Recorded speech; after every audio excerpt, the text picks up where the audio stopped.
Good morning दोस्तों। आज से हम रेलवे सीरीज की शुरुआत कर रहे हैं और इस रेलवे सीरीज में आपके जो भी है ग्रुप डी है, रेलवे ग्रुप डी, एनटीपीसी हो गया, जैसे असिस्टेंट लोको पायलट है, रेलवे एसआई है, रेलवे कांस्टेबल है, ये सभी के जो प्रीवियस ईयर के क्वेश्चन हैं वो हम इस क्लास में कवर करेंगे। और जितने भी टाइप के क्वेश्चन आपके इन एग्जाम्स में हैं उनके टाइप वाइज हम क्वेश्चनों को सोल्व करेंगे। पहले उनका कॉन्सेप्ट देखेंगे, उसके बाद में जो प्रीवियस ईयर में जो एग्जाम में आए हुए हैं क्वेश्चन हैं वो सभी हम कवर करेंगे। तो सबसे पहले हम शुरुआत करेंगे नंबर सिस्टम, संख्या पद्धति की। तो नंबर सिस्टम की अगर मैं बात करूँ तो ये सबसे लंबा टॉपिक है और आज के टाइम में सबसे ज़्यादा क्वेश्चन आपके नंबर सिस्टम से, संख्या पद्धति से पूछे जा रहे हैं। ठीक है, तो नंबर सिस्टम में हम नंबर सिस्टम के जितने भी कॉन्सेप्ट हैं, जैसे इसमें 7 से 8 या 8-10 कॉन्सेप्ट टाइप है आपके, तो 1 बाय 1 एक एक टाइप को कवर करेंगे और उसके प्रीवियस ईयर के जो भी क्वेश्चन आए हुए हैं वो कवर करेंगे। तो चलो हम देखते हैं नंबर सिस्टम को। नंबर सिस्टम की अगर मैं बात करूं तो नंबर सिस्टम में सबसे पहला जो हम टाइप ले रहे हैं, टाइप 1 मान लो। ठीक है, तो टाइप 1 जो है आपका, इसमें वैल्यू ऑफ नंबर, संख्या के मान, हिंदी में बोलते हैं इसकी संख्या के मान। तो संख्या के मान दो प्रकार से निकाले जाते हैं। दो प्रकार की संख्या के मान होते हैं जो आपके एग्जाम्स में पूछे जाते हैं। अब देखो, पहला हो गया आपका फेस वैल्यू और दूसरा मैं बात करूं तो वो आपकी है प्लेस वैल्यू।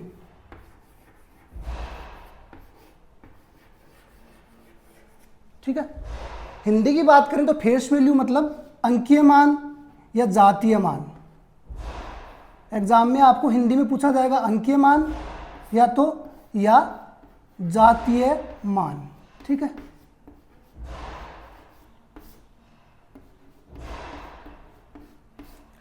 और इंग्लिश में प्लेस वैल्यू मतलब स्थानीय मान।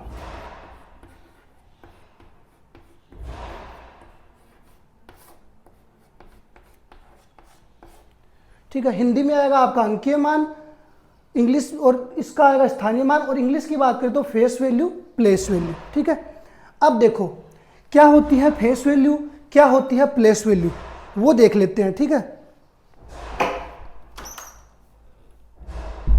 देखो प्लेस वैल्यू और फेस वैल्यू की बात करें तो कोई भी संख्या है, कोई भी नंबर है, जैसे मान लेते हैं 7, 6, 5, 4, 3, 2, ये आपकी एक संख्या है, नंबर है। ठीक है, इसमें मैं अगर डिजिट की बात करूं 2, 3, 4, 5, 6, 7। ठीक है, अगर मैं आपसे कहूं कि इस संख्या में जो डिजिट दिखाई दे रहा है 4, मान लो 4 डिजिट ले लेते हैं। ठीक है, इसका मैं आपसे पूछूं कि अंकीय मान फेस वैल्यू क्या होगी, तो फेस वैल्यू हमेशा जो दिखाई देता है वही रहेगा। अगर मैं आपसे कहूं कि 4 का फेस वैल्यू क्या है, तो 4 की फेस वैल्यू क्या रहेगी, 4 ही रहेगी। मतलब जो दिख रहा है, फेस मतलब जो दिख रहा है वही वैल्यू है। 3 की अगर फेस वैल्यू की बात करें तो 3 की 3 ही रहेगी। 7 की फेस वैल्यू कितनी है, तो 7 की क्या रहेगी, 7 ही रहेगी। इसमें कोई चेंजमेंट नहीं आता, अंकीय मान या जातीय मान सेम रहता है। लेकिन स्थानीय मान की बात करें, अगर स्थानीय मान की बात करें, इस संख्या के स्थानीय मान की अगर बात करें हम, अब मैं आपसे कहूं कि 2 की या 3 की या किसी भी डिजिट की स्थानीय मान, प्लेस वैल्यू क्या है, प्लेस वैल्यू मतलब स्थान की वैल्यू। तो देखो हमेशा आपको ध्यान रखना है, इस स्थान की वैल्यू जो होगी उसमें हम 1 से गुणा करेंगे। ठीक है, मतलब इकाई मतलब 1 से गुणा करना है आपको। दहाई मतलब इसको हमेशा 10 से गुणा करना है आपको। इसकी बात करें तो इसको सैकड़ा मतलब 100 से गुणा करोगे आप। इसकी बात करें, इसको आप गुणा करोगे 1000 से, इसको गुणा करोगे 10,000 से, इसको गुणा करोगे कितने, 1,00,000 से। ऐसे ये आगे तक चलता रहेगा। ठीक है, इकाई, दहाई, सैकड़ा, 1000, 10,000, लाख। ये देखो 1, फिर दहाई में 10, सैकड़ा में 100, 1000 में 1000, 10,000, ऐसे करके इसकी ये प्लेस वैल्यू होती है, स्थानीय मान। अब मैं आपसे पूछूं कि 4 की प्लेस वैल्यू कितनी है, तो 4 तो है ही है, गुणा में इसके क्या है, सैकड़ा है मतलब 100 रहेगा। 10 की घात 2 या फिर 100। तो ये हो गया आपकी 4 की प्लेस वैल्यू। ठीक है, अगर मैं आपसे कहूँ 6 की प्लेस वैल्यू कितनी है, तो 6 की प्लेस वैल्यू या 6 का स्थानीय मान, तो देखो 6 का स्थानीय मान कितना है 10,000, मतलब 10 के 6 गुणा 10 की घात 4, यही है। तो ये देखो आपको अच्छे से क्लियर करना है कि फेस वैल्यू क्या होती है, प्लेस वैल्यू क्या होती है। बार बार इससे जितने भी क्वेश्चन आएंगे भी देखना एकदम आराम से, अगर ये चीज़ आपको कॉन्सेप्ट समझ में आ गया तो क्वेश्चन आपके इजीली सोल्व हो जाएंगे। अब ये तो देखो हमने समझ लिया, लेकिन कई बार क्या होगा आपके सामने, जैसे ये है 0.42, इस संख्या की बात करें तो इसमें अगर आपसे कहे कि 2 का फेस वैल्यू क्या है, अंकीय मान क्या है, तो 2 का अंकीय मान वही रहेगा, 5 का अंकीय मान भी वही रहेगा, 4 का अंकीय मान भी वही रहेगा, ये कभी बदलता नहीं है, जो दिखाई दे रहा है वही रहेगा। लेकिन अगर मैं इसमें बात करूं प्लेस वैल्यू की, स्थानीय मान की बात करूं, तो यहाँ पे अगर 4 की मैं स्थानीय मान की बात करूं तो देखो क्या होगा, 4 गुणा 1/10, इसमें आपको उल्टा रिवर्स कर देना है। ठीक है, इसकी वैल्यू होगी वो 1/10 रहेगी। इसकी बात करें तो 2 गुणा 1/100, मतलब पॉइंट के इधर बढ़ते रहेंगे तो 1/10, 1/100, 1/1000 ऐसे करके हम करते रहेंगे। अगर यहाँ पे 3 और होता या कोई भी डिजिट होता तो इसकी वैल्यू क्या होती, इसकी वैल्यू होती 3 गुणा 1/1000। तो इसमें भी आपको कभी कंफ्यूज नहीं होना है, किसी भी पॉइंट के बाद में जो डिजिट दिए हुए होंगे इनमें जो ये डिजिट है इसका वैल्यू क्या होगी, गुणा 1/10, इसकी गुणा 1/100, मतलब इधर 0 बढ़ता रहेगा बट्टे में। ठीक है, तो आपको इसमें भी कंफ्यूज नहीं होना है। तो चलो क्वेश्चन करते हैं अब। चलिए क्वेश्चन की ओर बढ़ते हैं। 5, 6, 7, 8, 9, 2, 1, 4 में 5 का स्थानीय मान क्या है। ये आपको एक संख्या दे रखी है, इसमें 5 का स्थानीय मान मतलब प्लेस वैल्यू आपको बतानी है। तो 5 की प्लेस वैल्यू क्या होगी, देखो मैंने आपको क्या बताया था कि 5 के गुणा में इकाई, दहाई, सैकड़ा, हजार, 10,000, लाख, 10 लाख। तो आपको क्या करना है, जितने इधर डिजिट हैं वही आपका क्या है स्थानीय मान होगा। 1, 2, 3, 4, 5, 6, 7, तो 10 की घात 7, यही हो गया आपका स्थानीय मान। तो ऑप्शन है आपका ये, देखो एनटीपीसी 2021 में आया हुआ क्वेश्चन है। क्वेश्चन एकदम सिंपल लगेंगे, अगर आपको जो बेसिक कॉन्सेप्ट आपका अगर क्लियर है तो सभी क्वेश्चन एकदम सिंपल लगेंगे। अगले में देखो, ये दूसरा क्वेश्चन आपका 9 के, ये जो आपको संख्या दी हुई है इसमें 9 के स्थानीय तथा अंकीय मान का अंतर ज्ञात कीजिए। अगर मैं 9 के स्थानीय मान की बात करूं, ये देखो आपका 9 रहा, तो 9 का स्थानीय मान कितना हो गया, 9, 1, 2, 3, मतलब 9000, माइनस अंतर ज्ञात करना है अंकीय मान। 9 का अंकीय मान कितना होगा, अंकीय मान तो हमेशा सेम ही रहता है, 9 ही रहेगा। अगर 9000 में से 9 घटाओगे आप तो कितना बच गया, 8991, यही आपका आंसर। हर एक जो क्वेश्चन है आपका एग्जाम्स में आया हुआ है प्रीवियस में, अपने मन से कुछ नहीं करवा रहा हूँ मैं, जो आपके एग्जाम्स में आए वही क्वेश्चनों की प्रैक्टिस आपको करवाई जाएगी, जिससे आपका कॉन्फिडेंस लेवल बढ़ेगा कि हाँ मैं कितने क्वेश्चन कर सकता हूँ। ठीक है, बस मैं बेसिक कॉन्सेप्ट पहले बताऊंगा, उसके बाद क्वेश्चन सॉल्व करूंगा। ठीक है, चलो आगे बढ़ते हैं। चलिए आगे बढ़ते हैं। क्वेश्चन नंबर 3 है आपका 758639 में 8 का अंकीय मान क्या है। एनटीपीसी 2021 में आया हुआ क्वेश्चन है आपका। तो ये देखो 8 का अंकीय मान की अगर हम बात करें तो अंकीय मान तो जो दिखता है मतलब फेस वैल्यू वही होती है जो दिखाई देती है, तो 8 का अंकीय मान तो 8 ही रहेगा। अब कई बच्चे पता गलती करेंगे कि 8 का यहाँ पे 3 बिंदु लगा देंगे और 8000 पे क्लिक कर देंगे, तो ये देखो आपका क्वेश्चन गलत हो जाएगा। आपको ये हमेशा ध्यान रखना है कि अंकीय मान क्या होता है और स्थानीय मान क्या होता है। अंकीय मान अगर ऐसे आपको दिक्कत आ रही है तो इंग्लिश में याद रखो, अंकीय मान का मतलब होता है फेस वैल्यू। फेस वैल्यू मतलब जो दिखाई दे रहा है, स्थानीय मतलब प्लेस वैल्यू, स्थान की वैल्यू। तो बस इस चीज़ से आप याद रख सकते हैं, क्वेश्चन आराम से सही हो जाएगा। क्वेश्चन 4 की बात करें तो ये देखो आपको संख्या दी हुई है, इसमें 4 और 2 के स्थानीय मान का अंतर। अगर मैं 4 की बात करूं, ये दिखाई दे रहा है आपको 4 का स्थानीय मान कितना हुआ, 4 बिंदु, 1, 2, 3 और 4, ये देखो 4 बिंदु लगाएंगे। माइनस अंतर के लिए क्या करेंगे, माइनस 2 की बात करें तो 2 के स्थान की वैल्यू कितनी है, 2 गुणा 1 2 ही है। तो अगर 40,000 में 2 घटाओगे तो कितना आ जाएगा आपका, कितना आएगा, ऑप्शन से देख सकते हो आप, कितना आएगा, यही आएगा। इसमें अगर 2 जोड़ोगे आप तो 40,000 आ जाएगा, या वैसे भी घटा सकते हो आप 39,998। ठीक है, चलो आगे बढ़ते हैं। अगला क्वेश्चन है आपका 5, 3, 7, 3, 6 में 7 के स्थानीय मान और अंकीय मान का योग ज्ञात कीजिए। अब देखो, स्थानीय मान और अंकीय मान, 7 के अगर मैं स्थानीय मान की बात करूं, स्थानीय मतलब स्थान की वैल्यू कितनी है 700, और अंकीय मान कितना है 7 का, वो 7 ही रहेगा, तो कितना हो गया 707, यही है। अब बात करें अगले क्वेश्चन की, 36, 36 में 3 के स्थानीय मानों का योग ज्ञात कीजिए। तो ये देखो 3 के स्थानीय मान, इसकी वैल्यू कितनी है 3000, प्लस इसकी बात करूं कितनी है 30, तो कितना हो गया 3030, यही आपका आंसर है। अब कई स्टूडेंट सोच रहे होंगे कि सर ये आपने ऐसे कैसे लिख दिया, हम ओनली इसी की बात करें कि हम ये 3 की बात करा, ये थोड़ी बोल रहा है कि पहले वाला 3 लेना है या बाद वाला 3 लेना है। अगर हम इस 3 के स्थानीय मान को ही 2 बार ले लें तो मतलब 3000 प्लस 3000 करते हैं, अगर ऐसा भी तो कर सकते हैं, लेकिन आपको देखो आंसर में 6000 नहीं दिया हुआ है। अब आप कहोगे सर ओनली ये 3 ले लेते, तो 30 प्लस 30 कितना होता है 60 होता है, वो भी नहीं दे रखा है। तो हमें क्या करना है, दोनों का स्थानीय मान आपको लेना है और फिर योग करना है, वो ये आपके आंसर में दिया हुआ है। थोड़ा सा घुमाया हुआ है क्वेश्चन, बाकी कुछ नहीं है। बाकी सारे क्वेश्चन देखो आपके एग्जाम्स में आए हुए हैं, पहले ये अलग अलग शिफ्ट में आए हुए हैं 2021 में।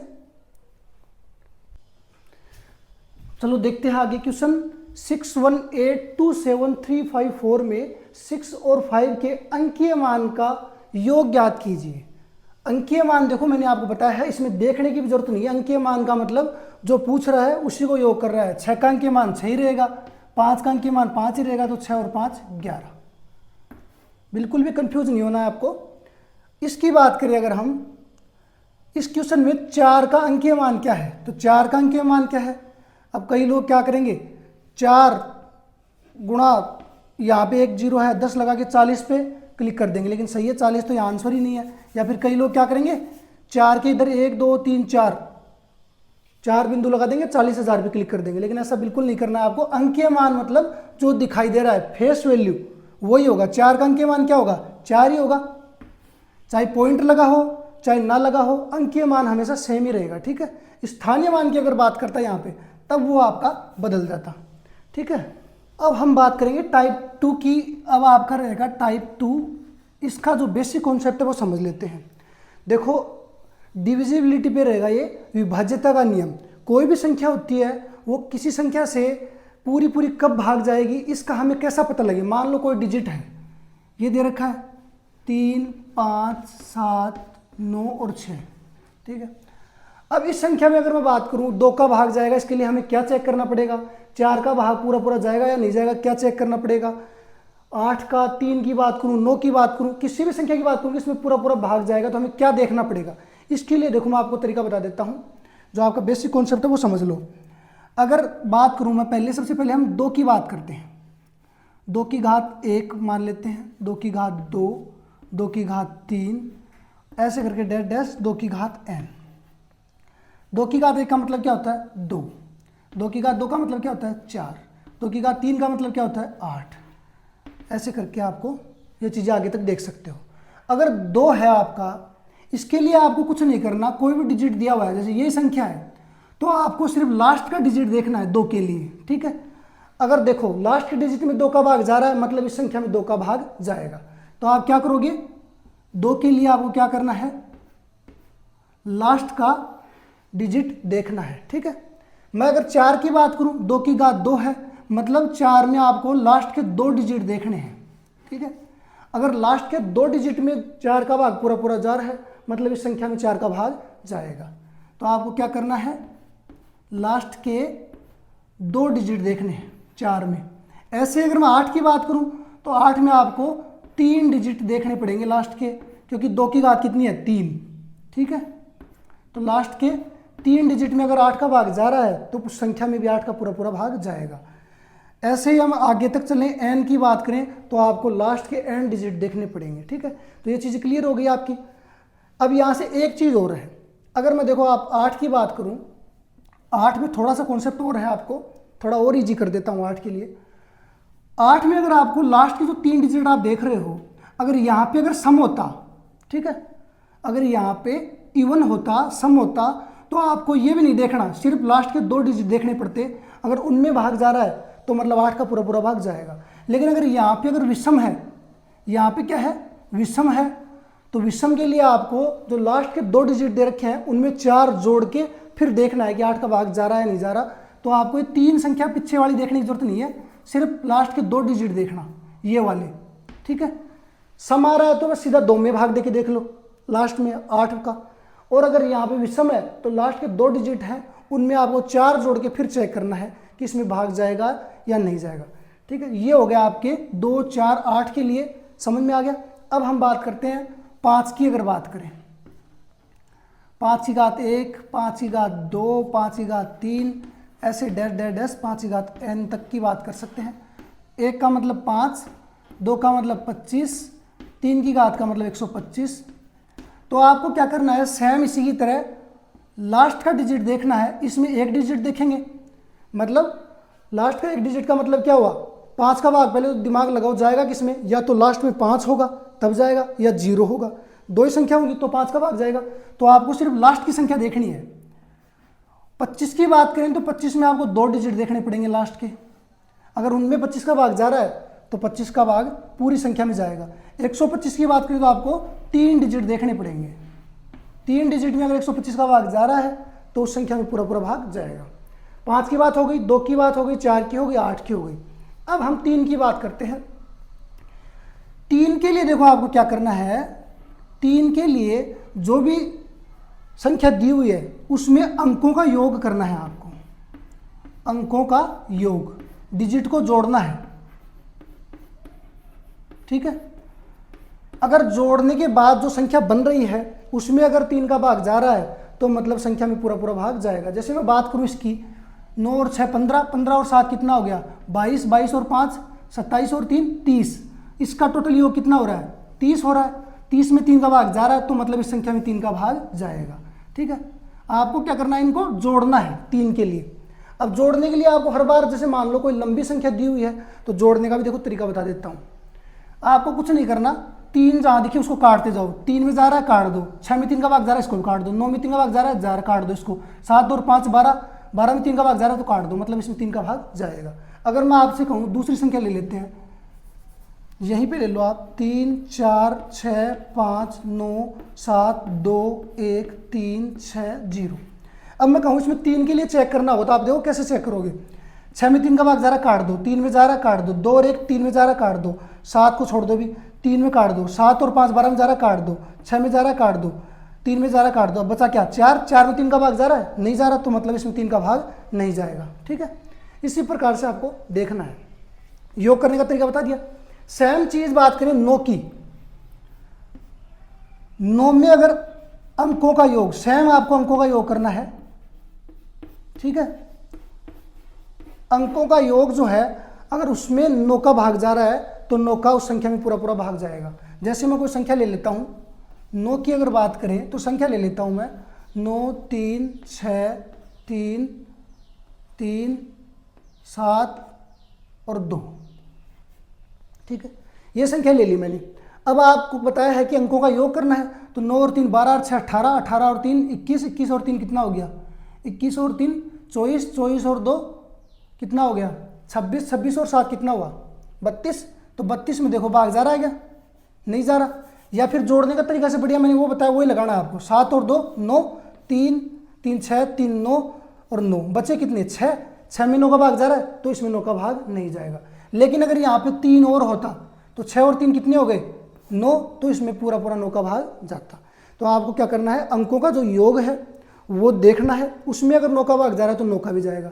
तो देखो आपका कितना हो गया, 2 का करवा दिया, 3 का करवा दिया, 4 का करवा दिया, 5 का करवा दिया, 9 का करवा दिया, 8 का करवा दिया। अगर 6 की बात करें, 6 में देखो आपको क्या करना है, 6 के गुणनखंड कर लो। 6 होता है 2 गुणा 3, ठीक है। तो अगर किसी संख्या में 2 का भाग भी जा रहा है और 3 का भाग भी जा रहा है तो उस संख्या में 6 का भाग भी जाएगा। लेकिन दोनों का जाना चाहिए, ऐसा नहीं कि ओनली 3 का भाग जा रहा है। 3 का भाग भी जाना चाहिए, 2 का भाग भी जाना चाहिए, तो 6 का भी पूरा पूरा भाग जाएगा। ठीक है, कोई भी संख्या ले लो, जैसे मैं अगर बात करूं 24 की, देखो इसमें 2 का भाग भी जा रहा है, 3 का भी जा रहा है, तो पक्का इसमें 6 का भाग भी जाएगा। ठीक है, कोई भी संख्या ले लो, ये कंफर्म है कि 2 का भाग 3 का भाग जाएगा, तो 6 का भाग भी जाएगा। 6 भी कवर हो गया। 7 की बात करें तो 7 के लिए आपको कुछ याद करने की जरूरत नहीं, आप भाग दे के देख लेना, क्योंकि इसका कोई फ़ायदा नहीं है ज़्यादा। बात करें 11 की, अब हम 11 की बात करते हैं। तो 11 के लिए देखो आपको क्या करना है, जैसे कोई संख्या ले लो 3 7 6 5 4 2 1 9। अब 11 की अगर मैं बात कर रहा हूं तो 11 में आपको क्या करना है, अल्टरनेट डिजिट को जोड़ना है और फिर घटाना है। मतलब इसको इससे जोड़ दो, इसको इससे जोड़ दो, इसको इससे जोड़ दो और इनको आपस में जोड़ दो, जो बच गए उनको। अब देखो 6 और 3 9, 9 और 4 13, 13 और 1 14, माइनस 7 और 5 12, 12 और 2 14, 14 और 9 कितना हो गया, 14 और 9 की बात करें तो कितना हो गया 24, सॉरी 23। तो देखो इसमें से इसको घटाओ, कितना हो रहा है, 6 और 3 9 ही हो रहा है ना। तो ये 9 आ गया, तो 9 में 11 का भाग जाएगा, नहीं जाएगा। अगर यहाँ पे 11 आ जाता, ठीक है, तो 11 का भाग पूरा पूरा जाता। अगर यहाँ पे 0 भी आ जाता तो भी 11 का भाग जाता। 0 जहाँ भी आए तो मतलब भाग जा रहा है। ठीक है, तो जैसे अगर मैं बात करूँ, ये संख्या है 1 1 1 1, इसमें 11 की बात करूँ तो आपको बताया अल्टरनेट जोड़ना है, इसको और इसको, इसको इसको, 1 और 1 कितना हो गया 2, माइनस 2 मतलब 0, तो इसमें 11 का भाग जाएगा पूरा पूरा। कोई भी संख्या ले लो, जैसे अगर मैं लूँगा आपके सामने ये संख्या है, ठीक है, इसमें अगर मैं बात करूँ जाएगा भाग 4 और 1 5 माइनस 5, इसमें भी 11 का भाग जाएगा। तो 11 के लिए आपको अल्टरनेट डिजिट को जोड़ना है और फिर एक दूसरे को घटा देना है, ये है। तो चलो अब इसके ऊपर हम जितने भी क्वेश्चन हैं आपके एग्जाम्स में आए हुए वो क्वेश्चन सोल्व करते हैं। अब ये जो भी टाइप 2 है इसके क्वेश्चन करते हैं। निम्न में से कौन सी संख्या 8 से विभाज्य नहीं है। डिविजिबिलिटी चेक करनी है कि कौन सी संख्या 8 से विभाज्य नहीं है। तो मैंने आपको क्या बताया था 8 के लिए कि लास्ट के 3 डिजिट देखने हैं। इसकी बात करें तो ये देखो 3 डिजिट देखने हैं, ये अगर विषम है तो इसमें 4 जोड़ना है, 4 जोड़ेंगे कितना हो जाएगा 92 और 4 96, 96 में 8 का भाग जाता है क्या, देखो 96 में 8 96 में जाता है क्या, जाएगा। तो मतलब यही आपका आंसर है। यही क्लियर हो गया, तो आगे आपको बढ़ना ही नहीं है क्योंकि टाइम सेव करना है। तो यही आपका आंसर हो गया। फिर भी अगर आपको एक बार ट्राई करनी है तो यहाँ पे देख लो। इन 3 की बात करें तो 12 और 4 16, सॉरी देखना क्या है आपको, किसमें भाग नहीं जा रहा, इसमें भी जा रहा है। इसकी बात करें, इसमें देखो कितना हो गया 12 है, यहाँ पे विषम है तो इसमें 4 जोड़ो, 12 और 4 16, 16 में भाग जा रहा है 8 का, तो इसमें भी जाएगा। ये देखो इसमें तो क्या है सम है, तो सम में तो सिर्फ इसी 12 में देखना है, तो 12 में 8 का भाग जाएगा, नहीं जाएगा। इसकी बात करें तो यहाँ पे विषम में 52 में अगर 4 जोड़ोगे 56, तो 56 में भी जाता है। तो ये एक संख्या ये आ गई, इसमें भाग नहीं जा रहा, तो ये काम करना है। अब कई लोग दिमाग क्या लगा रहे होंगे, सर हम तो पूरी संख्या में भाग दे के देख लेंगे, तो देख लोगे, लेकिन दिक्कत ये है कि टाइम बहुत ज़्यादा वेस्ट हो जाएगा और सारा खेल टाइमिंग का ही है इस एग्जाम्स में। ठीक है, अब देखो इनमें से अगला क्वेश्चन है, इनमें से कौन सी संख्या 8 से विभाज्य नहीं है। तो देखो चेक कर लो, सम है तो इसमें क्षेत्र में चेक करेंगे, जा रहा भाग इसमें 8 का, 64 9 72, तो इसमें नहीं जाएगा। तो यही आपका आंसर हो गया। ठीक है, आगे भी चेक कर लो अगर करना चाहते हो तो। वैसे एग्जाम में आपको चेक नहीं करना है, लेकिन अभी चेक कर सकते हो। इसकी बात करें तो 4 और 4 8, इसमें भी जा रहा है। इसकी बात करें तो देखो इसमें 32 में जा रहा है। 60 की बात करें, 60 में 4 जोड़ोगे 64 में जा रहा है। सब में जा रहा है लेकिन इसमें नहीं जा रहा, तो यही आपका आंसर हो जाएगा। यहाँ पे ये आंसर हो गया। ठीक है, यदि संख्या 6 4 8 4 y 6 8 से विभाज्य है तो y का न्यूनतम मान ज्ञात कीजिए। ग्रुप डी 2022 में आया हुआ क्वेश्चन आपका। तो देखो ये संख्या 8 से विभाज्य है तो आपको y का मान ज्ञात करना है, ये y का मान, और वो भी न्यूनतम, मतलब कम से कम y का मान क्या हो सकता है। अब देखो यहाँ पे अगर मैं 0 रखता, ठीक है, तो सम संख्या है यहाँ पे, तो हमें लास्ट के 2 डिजिट देखने 8 के लिए। यहाँ पे अगर मैं 0 रखूँ तो 0 6 में 8 का भाग जा रहा है, नहीं जा रहा। 1 रखूँ यहाँ पे तो 1 और 6 कितने हो गए, 16, 16 में 8 का भाग जा रहा है, तो मतलब न्यूनतम संख्या क्या हो गई आपकी, 1 हो गई। अधिकतम संख्या पूछता तो यहाँ पे अधिकतम क्या दिया हुआ है, 7, तो अगर मैं यहाँ पे 7 रखता तो 76 में भाग जा रहा है, नहीं जा रहा। 4 रखता है यहाँ पे 46 में भाग जा रहा है, नहीं जा रहा। 36 रखता 36 में नहीं जा रहा, तो यहाँ पे क्या आएगा, 1 ही आएगा। वैसे भी न्यूनतम के लिए 1 ही आएगा, तो आपको सीधा आंसर देना है। ग्रुप डी में आया हुआ है, क्वेश्चन बहुत अच्छा है। इसकी बात करें अगले क्वेश्चन की, ये जो संख्या दिखाई दे रही है 3 से विभाज्य है, x का संभावित मानों का योग ज्ञात कीजिए। ऐसा ही रेलवे का ऐसा ही है, उसमें आया हुआ है 2022 में। अब देखिए ये x दिखाई दे रहा है, इसमें क्या करना है आपको, ये संख्या 3 से विभाज्य है, तो मैंने आपको पहले ही बताया था कि x के संभावित मान क्या क्या हो सकते हैं। इसके लिए क्या करेंगे, 3 से विभाज्य मतलब 7 और 2 9 कट गए, 6 भी कट गया, 3 का भाग जा रहा है। अब देखो यहाँ पे 1 बचा हुआ है, अब हमें यहाँ पे क्या चाहिए, 2 और 1 कितने हो जाएंगे, 3 हो जाएंगे। 1 तो चाहिए, 1 तो मिल जाएगा 2। फिर मैं बात करूँ यहाँ पे अगर मैं 5 रखूँ तो 5 और 1 कितना हो गया, 6, 6 में 3 का भाग जा रहा है, तो मतलब एक संख्या हो गई कितनी, 5। 7 रखूँ नहीं जाएगा, 8 रखूँ, 8 और 1 कितना हो गया, 9। बस यही रख सकता हूँ, इसके अलावा 9 रखेंगे तो 9 में नहीं जाएगा। तो इसका योग अब आपको बताना है, इनका योग बताना है। 3 से विभाज्य है तो x के संभावित मान या तो 2 होगा, 5 होगा, 8 होगा, जितने भी संभावित मान हैं इनका योग बताना है। तो 5 और 2 7 और 8 15, यही आपका आंसर है। इसको एक बार दोबारा से देख लो कि जो 3 का डिविजिबिलिटी विभाज्य का नियम मैंने आपको बताया था कि जो संख्या होती है उसका टोटल योग कितना होना चाहिए, 3 से विभाज्य होना चाहिए। योग के लिए हम क्या करते हैं, सीधा डायरेक्ट काट सकते हो आप। इसमें 6 में 3 का भाग जा रहा है मतलब कट गया, 7 और 2 9, 9 में जा रहा है, कट गया। यहाँ पे सिर्फ 1 बचा, तो 1 और योग के लिए हमें ऐसी संख्या चाहिए कि 3 का भाग जाए। 2 और 1 कितना हो जाएगा, 3 हो जाएगा, तो 2 ले लिया एक। तो 5 और 1 कितना हो जाएगा, 6 हो जाएगा, 6 में 3 का भाग जा रहा है तो 5 ले लिया। 8 और 1 9 में 3 का भाग जा रहा है तो 8 ले लिया। 3 संख्या ले ली, 5 और 2 7 और 8 15, यही आपका आंसर। ठीक है। निम्न में से कौन सी संख्या 9 से विभाज्य नहीं है। एनटीपीसी 2022 में आया हुआ क्वेश्चन है आपका, 9 से विभाज्य। 9 का मैंने बताया था आपको, योग देखेंगे, 9 से अगर भाग जा रहा है तो भाग जाएगा, नहीं तो नहीं जाएगा। तो बात करें, 9 कट गया, 4 4 8 और 1 9 कट गया, मतलब ये 9 से भाग जा रही है। इसकी बात करें तो ये देखो 7 और 7 14, 14 और 5 19, 19 और 8 कितना हो गया, 27, 27 में भाग जा रहा है 9 का, तो ये भी जाएगी। 5 और 3 8, 8 और 2 10, 10 और 5 15, 15 3 18, इसमें भी जा रहा है। इसकी बात करें, 9 से 9 कट गया, 4 3 7 और 5 12, 12 में 9 का भाग जा रहा है, नहीं जा रहा। तो ये संख्या आपका आंसर होगी, विभाज्य नहीं है। ठीक है।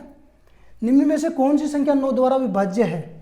तो देखो 5 और 6 11, 11 और 1 12 और 1 13, 13 14 15, 15 में 9 का भाग जा रहा है, नहीं जा रहा। यहाँ पे हमें विभाज्य है वो पता करना है। 9 कट गया, 5 और 4 9 कट गया, 8 और 4 12 की बात करें तो 12 में जा रहा है 9 का भाग, नहीं जा रहा। 9 कट गया आपका, 5 और 4 9 कट गया, 6 और 3 9 कट गया, मतलब इसमें पूरा पूरा भाग जा रहा है। तो यही आपका आंसर होगा। ठीक है। आगे चेक करने की जरूरत ही नहीं है, जहां आपको मिल गया वही आंसर। हमें हमेशा आंसर को एलिमिनेट करना देखना है कि कौन सा आंसर नहीं है, उसको हटा दो, जो बच गया वो अपना आंसर है। ठीक है। ये भी आपका ग्रुप डी में आया हुआ है। चलो आगे बढ़ते हैं। यदि 15 अंकों वाली संख्या दे रखी है आपको, 9 से विभाज्य है, तो 1 का मान ज्ञात कीजिए। ठीक है। अब ये संख्या 9 से विभाज्य है, तो 9 से विभाज्य के लिए मैंने आपको बता रखा है कि अंकों का योग क्या होना चाहिए, 9 होना चाहिए। तो सभी 9 को काट दो। देखो काटेंगे तो देखो 9 से 9 कट गया।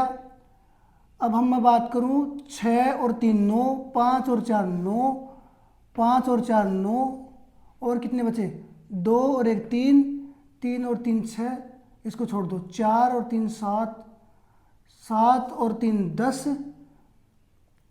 4 और 1 5, 5 और 3 8, तो कितना चाहिए, रुको इसको छोड़ दो एक बार, 7 और 3 नहीं जुड़ रहे तो छोड़ दो एक बार, इतने तो सब कट गए। देखो 9 कट गया, 6 और 3 9 कट गया, 5 और 4 9 कट गया, 5 और 4 9 कट गया। अब देखो इनमें कुछ बच रहा है, 7 और 2 कट सकता है, 7 और 2 9, ये भी कट गया।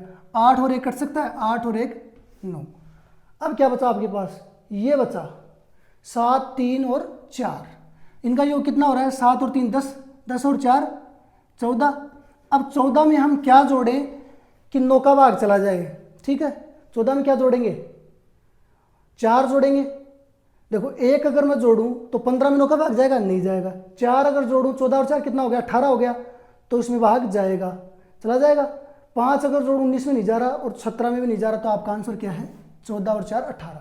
तो 1 की जगह क्या आएगा आपका, 4 आएगा, यही आएगा, क्योंकि 4 देखो इनमें जुड़ जाएगा, तो 14 और 4 कितने हो गए, 18 हो गए, तो 18 में भाग चला जाएगा। ये आपका ग्रुप डी में आया हुआ क्वेश्चन है। अगला क्वेश्चन देखते हैं। यदि 1 1 1 1 ये संख्या n तक है, ये कोई संख्या है, 9 से विभाज्य है ये, तो n का न्यूनतम मान क्या होगा। अब थोड़ा कॉमन सेंस लगाओ कि n का न्यूनतम मान क्या हो सकता है। 9 के विभाज्य के लिए क्या होना चाहिए, संख्याओं का योग 9 होना चाहिए। 9 के लिए कितने एक चाहिए आपको, 9 एक चाहिए कम से कम 9 एक तो चाहिए ही चाहिए।